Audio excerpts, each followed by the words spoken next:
Hello दोस्तों, स्वागत है आप सभी का आपके अपने यूट्यूब चैनल अरविंद शिक्षा केंद्र पर। तो आज के इस वीडियो में हम लोग वैद्युत द्विध्रुव के कारण किसी भी बिंदु पर वैद्युत विभव ज्ञात करेंगे। जैसा कि हमने पिछले वीडियो में वैद्युत द्विध्रुव के कारण अक्षीय स्थिति में वैद्युत विभव ज्ञात किया था और वैद्युत द्विध्रुव के कारण हमने निरक्षीय स्थिति में वैद्युत विभव को ज्ञात किया था। तो ये उसका तीसरा और लास्ट कंडीशन होगा। कौन सा होगा? वैद्युत द्विध्रुव के कारण किसी भी बिंदु पर विभव electric potential at any point due to electric dipole. ठीक है, क्या होगा आइए देखते हैं।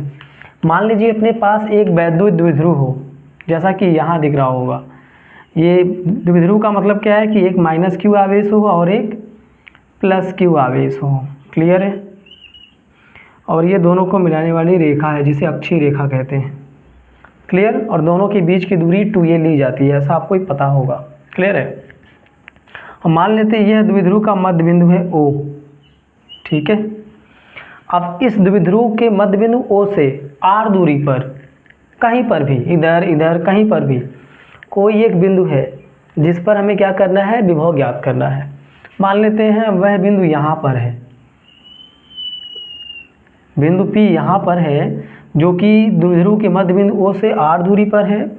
इसी बिंदु P पर इस द्विध्रुव के कारण हमें विभव ज्ञात करना है। ठीक है, कैसे ज्ञात करेंगे? अच्छा, विभव निकालने के लिए आवेश से उस बिंदु की दूरी पता होना चाहिए, पहली बात है। यानी हमें अगर इस बिंदु को A माना जाए और इस बिंदु को B माना जाए तो हमें AP पता होना चाहिए। दूसरा, हमें प्लस Q से P की दूरी यानी BP पता होना चाहिए। ठीक है, अच्छा एक चीज़ और भी है। ऐसा मान लिया गया है कि जो बिंदु P है वह द्विध्रुव के साथ थीटा कोण पर है। ठीक है, ये जो लाइन है वह द्विध्रुव के साथ कितना एंगल बना रही है? थीटा एंगल बना रही है। तो P का निर्देशांक ध्रुवीय रूप में क्या होगा? r कामा थीटा। r क्या दिखाएगा? r O से P की दूरी को दिखाएगा और थीटा दिखाएगा कि द्विध्रुव के साथ थीटा एंगल पर रखा गया है। क्लियर है? अच्छा, जैसा कि निरक्षीय स्थिति में क्या था कि ये जो निरक्षीय स्थिति में जो लाइन थी ये वाली, वह इस द्विध्रुव के साथ 90 डिग्री एंगल बना रही थी। तो आसानी से हम लोग AP और BP निकाल पा रहे थे। लेकिन यहाँ की बात की जाए तो ये तो एंगल थीटा है, यानी समकोण त्रिभुज तो है नहीं, और समकोण नहीं है तो AP और BP निकालना कठिन काम होगा। क्लियर है? तब कैसे निकालेंगे? आइए उसके लिए कुछ बातें करते हैं। उसके लिए हम लोग क्या करेंगे, यहाँ से B से PO पर लंब खींचेंगे। B से क्या करेंगे? PO पर एक लंब खींचेंगे। मान लेते हैं यह बिंदु M है। क्लियर? और इसी प्रकार हम क्या करेंगे? PA से PO पर लंब खींचेंगे। लेकिन लॉजिकली सोचा जाए, अगर ये लाइन यहाँ पर मिलाएंगे तो दिख रहा होगा तो 90 से बड़ा बन रहा होगा। मतलब क्या करेंगे हम लोग? PO को उसी की दिशा में आगे बढ़ा देंगे कुछ। ठीक है, अब यहाँ A से PO पर हम लंब खींच देंगे। मान लेते हैं यह बिंदु N है। क्लियर है? चूँकि बिंदु O द्विध्रुव का मध्य बिंदु था तो A से O की दूरी स्मॉल a होगी और B से O की दूरी स्मॉल a होगी, आधा आधा बढ़ जाएगा। क्लियर? हमें क्या चाहिए? एक बात याद क्या रखेंगे आप लोग, चूँकि द्विध्रुव की बात की जाए तो ये बहुत छोटा दूरी होता है, इससे भी छोटा होता है, चूँकि हम लोग समझने के लिए इतना छोटा ले रहे हैं। क्लियर है? और यहाँ पर कोई एक बिंदु P है। ठीक है, तो P से द्विध्रुव के मध्य बिंदु को मिलाया है, ये एंगल थीटा था। क्लियर? और यहाँ पर जो लंब डाला ये था, ये दूरियाँ हैं और ये दूरियाँ हैं। हमने क्या किया, अगर इसको नाम दे P A और B, तो B से ये जो लंब डाला ये है BM है। तो थोड़ा सा ध्यान से देखा जाए, चूँकि AB तो इससे भी छोटा है तो जो PM होगा वही लगभग PB के बराबर हो जाएगा। उसी प्रकार से जब हमने PO को आगे बढ़ाया है और जो लंब खींचा है N है, तो जो PN की बात की जाए, PN किसके बराबर हो जाएगा? PA के बराबर हो जाएगा। क्लियर है? इस तरह से हम A से P की दूरी और B से P की दूरी ज्ञात कर पाएंगे। कैसे? यहाँ पर देखिए ज़रा, हमें क्या चाहिए? जितना बड़ा जो PM होगा वही MB के बराबर होगा। ठीक है, क्योंकि ये दूरी तो बहुत कम है। क्लियर? तो हम क्या करें, किसी तरीके से यदि हम PM निकाल पाएँ तो उसी को हम BP कह देंगे लगभग, ठीक है। PM कैसे निकालें, उसके लिए हमें OM पता होना चाहिए। PM कब निकलेगा, यदि हमें क्या हो जाए, OM पता चल जाए तो PO में से हम OM घटा देंगे तो हमें PM पता चल जाएगा। क्लियर है। तो यहाँ पर देखिए ज़रा, अच्छा अगर ये एंगल थीटा है तो ये भी क्या होगा, थीटा होगा, शीर्षाभिमुख कोण होता है, ठीक है। अगर बात किया जाए त्रिभुज OMB में, त्रिभुज OMB में, अच्छा एक चीज़ और देखिए ज़रा, हमें चाहिए क्या, हमें OM चाहिए। अच्छा ये लंब खींचा तो ये एंगल कितना है, 90 है, और ये भी कितना होगा, 90 होगा क्योंकि लंब खींचा है। 90 के सामने क्या होता है, कर्ण, थीटा के सामने क्या होता है, लंब, और ये क्या होगा, आधार। हमें चाहिए क्या, आधार, पता क्या है, कर्ण। आधार और कर्ण किस त्रिकोणमितीय अनुपात में आते हैं, कॉस में आते हैं। तो कॉस ले लेते हैं इस त्रिभुज में, कॉस थीटा बराबर आधार, आधार का मतलब OM बटा कर्ण हो जाएगा, कर्ण क्या होगा, OB होगा। क्लियर है। तो यहाँ से OM बराबर क्या हो जाएगा, OM बराबर OB कॉस थीटा हो जाएगा, ठीक है। इतनी बात समझ में आ रही होगी। तो यहाँ से OM को निकालें यदि, तो OM बराबर OB, और OB की वैल्यू कितनी है, A है, A हो जाएगा और कॉस थीटा हो जाएगा, ठीक है। इतनी बात समझ में आ रही होगी। तो यहीं से हम लोग थोड़ा और सोचें। अब चूँकि हमें OM पता चल गया, ये कितना, A कॉस थीटा, हमें क्या चाहिए, PM चाहिए। तो PM कैसे निकलेगा, तो PO बराबर कितना होगा, PM प्लस OM, दिख रहा होगा यहाँ से, PO बराबर PM प्लस OM। तो यहाँ से PM बराबर क्या हो जाएगा, PO माइनस OM हो जाएगा। क्लियर है। तो यहाँ से PM बराबर, PO की वैल्यू कितनी होगी, PO कितना दिया गया है, R, और OM कितना आएगा, OM यहाँ निकाला है, कितना आया, A cos थीटा, यानी PM कितना आया, R minus A cos theta आया, ठीक है। तो जो PM होगा, PM जो है वही लगभग BP के बराबर होगा, PM जो है वही लगभग BP के बराबर होगा। तो यहाँ से BP बराबर कितना आ गया, R minus A cos theta, यानी BP की वैल्यू निकल गई R minus A cos theta, ठीक है। ऐसे ही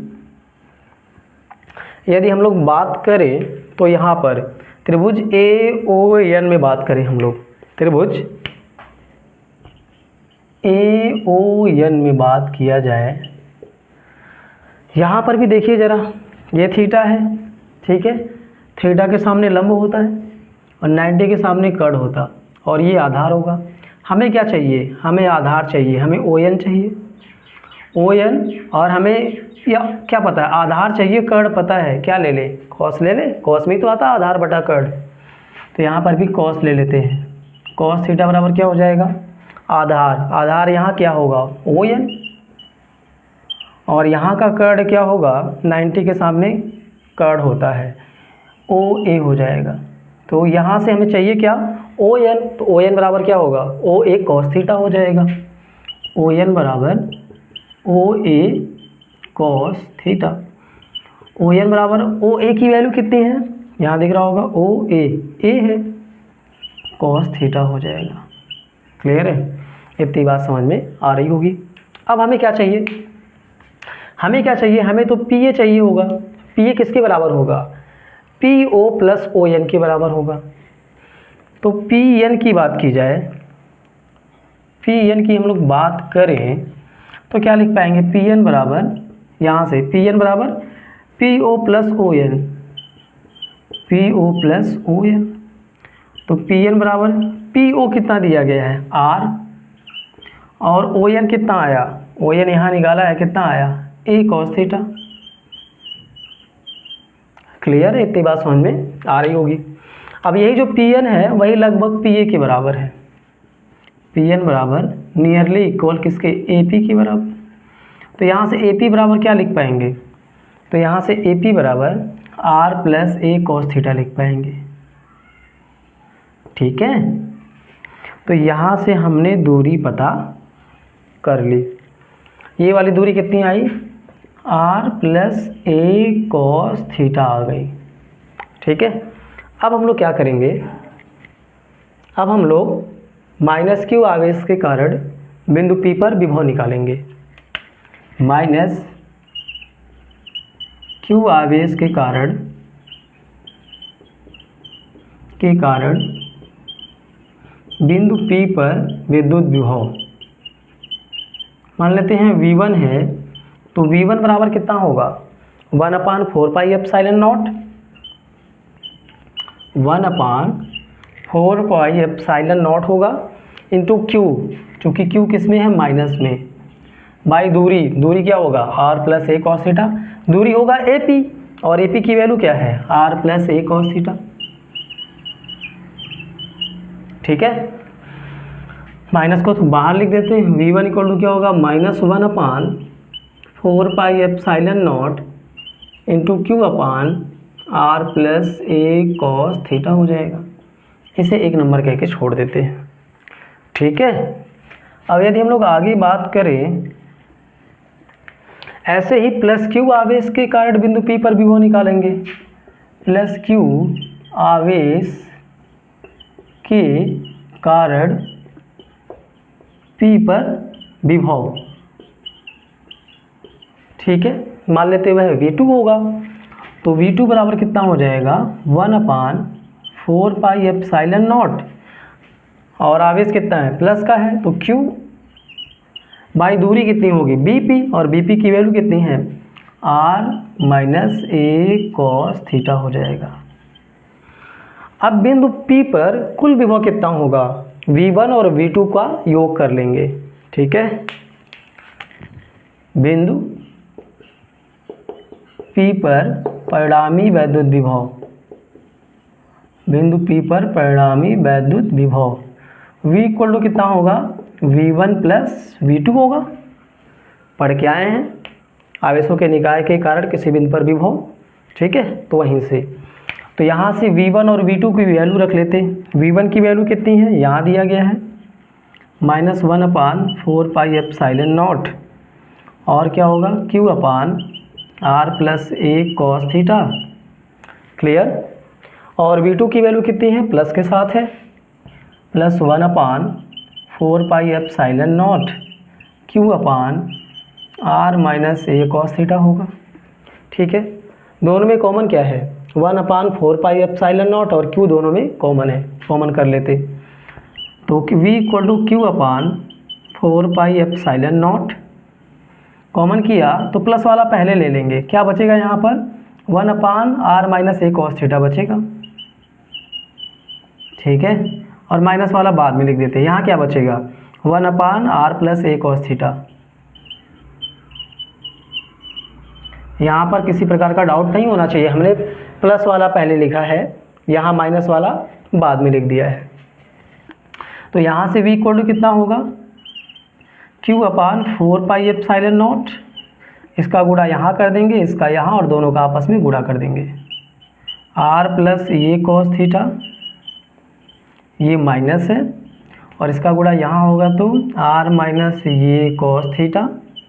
ठीक है, नीचे क्या होगा इन दोनों का आपस में गुणा हो जाएगा, और दोनों का आपस में गुणा होगा तो दिख रहा होगा R यहाँ है, R यहाँ है, माइनस है ए कॉस थीटा, ए कॉस थीटा। अगर याद हो A माइनस बी, अगर ये A है और ये पूरा B है, A minus B A plus B क्या होता है A square minus B square. तो यहाँ से क्या लिख पाएंगे R square minus A square cos square theta हो जाएगा। क्लियर है, तो यहाँ से V इक्वल टू कितना होगा Q upon 4 pi epsilon not, और ब्रैकेट को ओपन करेंगे जब R plus A cos theta minus होगा और ये प्लस हो जाएगा। ठीक है, बाई कितना होगा R स्क्वायर माइनस ए स्क्वायर कॉस स्क्वायर थीटा हो जाएगा। तो यहाँ से R से R क्या हो जाएगा कैंसिल हो जाएगा। क्लियर, तो v इक्वल टू कितना होगा, q upon 4 pi epsilon not, और यहाँ a cos theta 2a cos theta हो जाएगा, और नीचे क्या होगा, r square a square cos square theta हो जाएगा। बोलिए इतनी बात समझ में आ रही होगी। क्योंकि a क्या है, r की तुलना में बहुत छोटा है, और cos की वैल्यू मैक्सिमम 1 होती है, मतलब अगर ये cos स्क्वायर तो मैक्सिमम 1 दे सकता है, और a स्क्वायर तो बहुत छोटी होगी, और बहुत छोटी में 1 से गुणा करेंगे, किसी भी संख्या में 1 से गुणा किया जाए तो वही संख्या प्राप्त होती है। मतलब क्या है, r स्क्वायर की तुलना में a square cos square theta बहुत छोटा होगा, तो बहुत बड़ी संख्या में से बहुत छोटी घटाएंगे तो कोई ज़्यादा फर्क नहीं पड़ता। इस कारण से इसके स्थान पे हम केवल r स्क्वायर लिख पाएंगे। चूँकि क्या है, चूँकि हम लोग बात करें यहाँ पर r बहुत बड़ा होगा a cos थीटा से, इसलिए r square minus a square cos square theta लगभग r स्क्वायर के बराबर हो जाएगा। ठीक है, तो यहाँ से लिखना चाहें यदि हम लोग v equal to q upon 4 pi epsilon naught, ऊपर क्या होगा 2a cos थीटा, और नीचे क्या हो जाएगा r स्क्वायर। ठीक है, थोड़ा सा और सही से लिखें, v इक्वल टू क्या लिख पाएंगे 1 upon 4 pi epsilon not, 2aq के स्थान पे p लिख पाएंगे तो p हो जाएगा, और साथ में cos थीटा बाई कितना आ जाएगा r स्क्वायर। तो क्या होगा, वैद्युत द्विध्रुव के कारण किसी भी बिंदु पर विभव कितना आएगा, किसी भी बिंदु पर जो कि थीटा कोण पर रखा गया है, v equal to 1 upon 4 pi epsilon naught p cos theta by r square हो जाएगा। तो इससे हम जो बाकी दोनों कंडीशन हमने जो दोनों पहले पढ़ा आसानी से निकाल पाएंगे। कैसे, जैसा कि पहला अक्षीय स्थिति में पढ़ा है, क्लियर है। पहला वाला जो हमने पढ़ा था अक्षीय स्थिति में वैद्युत विभव, अक्षीय स्थिति में होगा तो अगर याद हो तो जो r है और जो द्विध्रुव है, r भी उधर है द्विध्रुव भी उधर ही है, एंगल कितना होगा 0 होगा, और अक्षीय स्थिति में एंगल 0 होगा। ठीक है, और अक्षीय स्थिति में एंगल 0 होगा तो यहाँ पर अगर 0 रखा जाए तो cos 0 की वैल्यू कितनी होती है 1 होती है, तो 1 में p का गुणा करेंगे तो p ही आएगा। तो याद होगा आप सभी को, अक्षीय स्थिति में वैद्युत द्विध्रुव की अक्षीय स्थिति में अगर कोई बिंदु है तो उस पर विभव कितना आया था 1 upon 4 pi epsilon naught p by r square. अच्छा, निरक्षीय स्थिति की बात की जाए तो द्विध्रुव के साथ जो वो पृष्ठ रखा गया था उसका एंगल कितना था 90 था, तो दूसरे वाले में थीटा इक्वल टू कितना हो जाएगा, दूसरे वाले कंडीशन में हम लोग बात करें तो दूसरे वाले कंडीशन में थीटा इक्वल टू हो जाएगा 90 डिग्री, क्लियर। और यहाँ 90 रखेंगे तो cos 90 0 होता है, पूरा क्या हो जाएगा, और 0 में किसी भी संख्या का गुणा करेंगे तो वह 0 देगा। तो यहाँ से क्या हो जाएगा v equal to 1 upon 4 pi epsilon naught p cos 90 by r square, और cos 90 0 होता है यानी विभव 0 हो जाएगा। तो आप सबको याद भी होगा कि निरक्षीय स्थिति में द्विध्रुव के कारण विभव 0 आया था। तो इस तरीके से हम लोग वैद्युत द्विध्रुव के कारण किसी भी बिंदु पर वैद्युत विभव आसानी से निकाल पाएंगे। तो आज के इस वीडियो में इतना ही, धन्यवाद।